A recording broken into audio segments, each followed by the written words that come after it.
I rise to support this bill brought forward by the government in regard to land ceiling in Delhi area.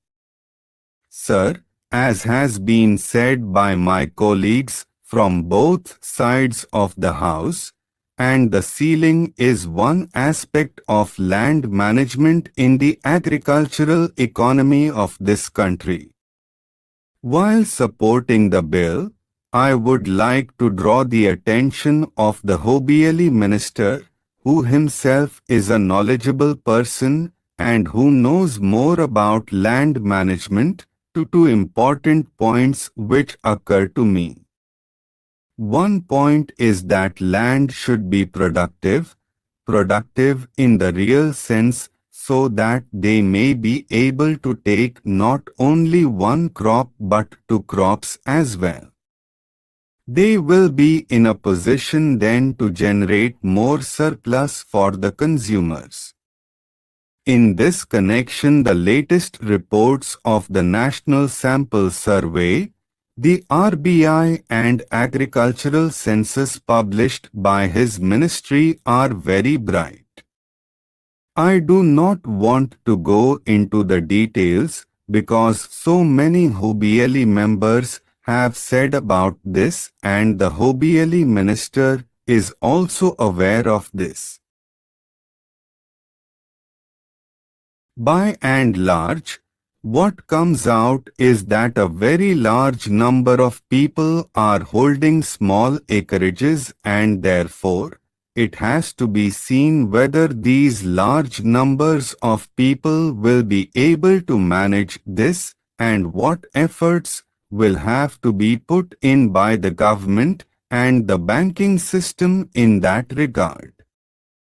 Sir, I was surprised to learn that about 63% of the agricultural population which contributes goods is worth about 1,700 crores rupees needs roughly about 7,000 crores rupees for its consumption requirements. Therefore, rural indebtedness is increasing day by day. Similarly, it is seen from the agricultural census and the report of the National Sample Survey that the small farmers and the marginal farmers are being converted gradually into what are called agricultural laborers. Therefore, you cannot create industrial opportunities if there is this staggering conversion of marginal and sub-marginal farmers to agricultural or landless laborers. Therefore, it is necessary that the land which is going to be made available should be made productive, and this is the present need of the country. In this connection, I would like to draw the attention of the Hobieli minister to a very illuminating research carried out by one lady scientist and which has been published very recently.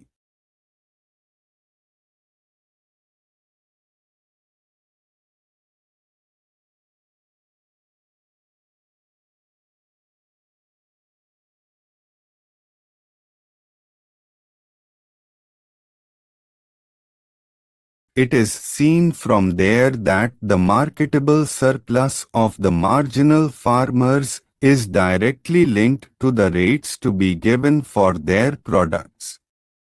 We see here that whenever the Agricultural Prices Commission advises the government to fix the prices, the economists say that it will create inflation and that there will be transfer of resources from the urban to the rural population and so on.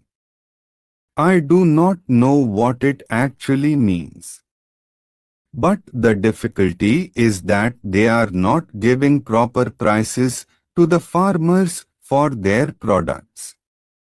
For that purpose, if the marketable surplus is to be taken from farmers, then care has to be taken particularly with regard to the distribution of land, whether it is in Delhi or anywhere else in this country, so that proper relationship is maintained whereby marketable surplus is made available. Now, I do not want to go into the question of small farmers and large farmers. My hobbyily friend on the other side has given out his own views.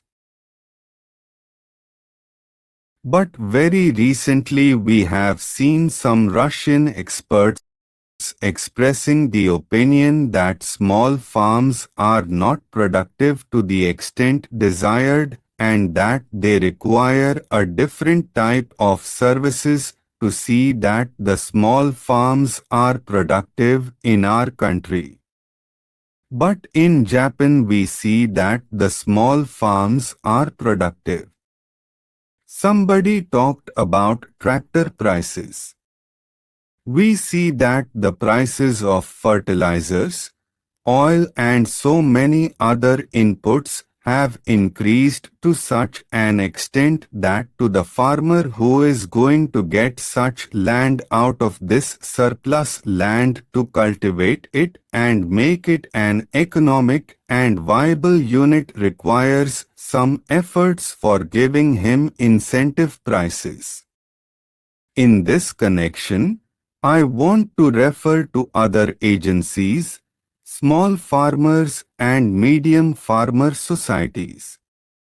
Now, the scheme of rural banks, the efforts of the nationalized banks and the cooperative banks are there.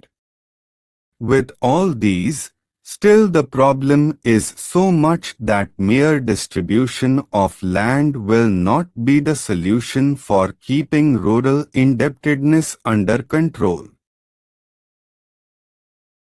For that purpose, I think, more risk-oriented capital has to be put in. Subsidy on agricultural inputs, incentives on mechanization schemes have to be given at such a level whereby the marginal farmer or the small farmer will be induced to produce more. It is my experience that in metropolitan cities like Delhi, Mumbai, Calcutta and Chennai you have now enacted laws for small farmers and created distribution agencies for the available surplus land, but no steps are taken for Benami land held by professionals like doctors and lawyers.